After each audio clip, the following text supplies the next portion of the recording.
చేపలు పులుసు చేస్తే ఈసారి ఇలా ట్రై చేయండి, టేస్ట్ చాలా బాగా వస్తుంది. ముందుగా మనం చేపలు రెడీ చేసి పెట్టుకున్నాం కదా, చింతపండు నానబెట్టి పెట్టుకోవాలి. తర్వాత ఉల్లిపాయలు పచ్చిమిరపకాయలు కట్ చేసి పెట్టుకోవాలి. తర్వాత ఒక వెడల్పు ప్యాన్ తీసుకొని ఆ ప్యాన్లో ఆయిల్ పెట్టుకుందాం. ఆయిల్ హీట్ అయిన తర్వాత ఉల్లిపాయలు పచ్చిమిరపకాయలు కరివేపాకు కూడా వేసుకోండి, బాగుంటుంది. ఇవన్నీ ఫ్రై అవ్వాలి. ఇవన్నీ ఫ్రై అవుతున్నప్పుడు మనం ఒక స్పూన్ అల్లం వెల్లుల్లి పేస్ట్ వేసుకుంటే సరిపోతుంది. ఎందుకంటే నేను ముందుగా చేపలకి ఒక స్పూన్ అల్లం వెల్లుల్లి పేస్ట్, ఒక స్పూన్ కారం, ఒక స్పూన్ ఉప్పు, పసుపు వేసి పట్టించి పక్కన పెట్టాను కాబట్టి ఒక స్పూన్ అల్లం వెల్లుల్లి పేస్ట్ సరిపోతుంది. ఇప్పుడు అల్లం వెల్లుల్లి పేస్ట్ ఫ్రై అయిపోయింది కదా, మనం ముందుగా గసగసాలు, కొబ్బరి, ఉల్లిపాయ, టమాటా కలిపి మిక్స్ చేసి పేస్ట్ చేసి పెట్టుకున్నాను.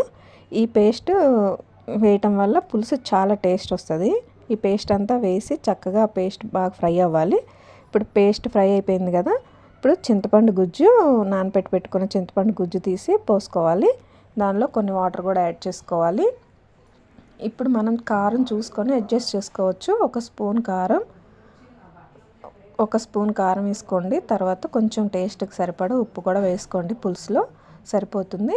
ఇప్పుడు పులుసు రెడీ అయిపోయింది కదా, ఇప్పుడు మనం ముందు మసాలా పట్టించిన చేప ముక్కలు పెట్టుకోవాలి. ఇలా చేప ముక్కలు పులుసులో పెట్టిన తర్వాత ఇంకా కదపకుండా ఒక 10 నిమిషాలు ఉడకనిద్దాం. అలా ఉడకనిస్తే అంతేనండి, చేపల పులుసు రెడీ అయిపోతుంది. చేపల పులుసులో పెట్టిన తర్వాత గంట పెట్టి తిప్పకండి, చేపలు పాడైపోతాయి కదా, అంతా కదిలి పాడైపోతాయి. ఇప్పుడు బెండకాయలు కట్ చేసి పెట్టుకున్నాం కదా మనం ఫస్ట్లో, అవి వేసుకోండి. టేస్ట్ చాలా బాగా వస్తుంది. మీకు నచ్చితే వేసుకోండి, లేదంటే స్కిప్ చేయండి, పర్లేదు. వేస్తే టేస్ట్ బాగుంటుందని వేసాం మేము. ఓకేనా, టేస్ట్ వైజ్ చాలా బాగా వచ్చింది. ఒకసారి అందరు ట్రై చేయండి చేపల పులుసు. Thank you.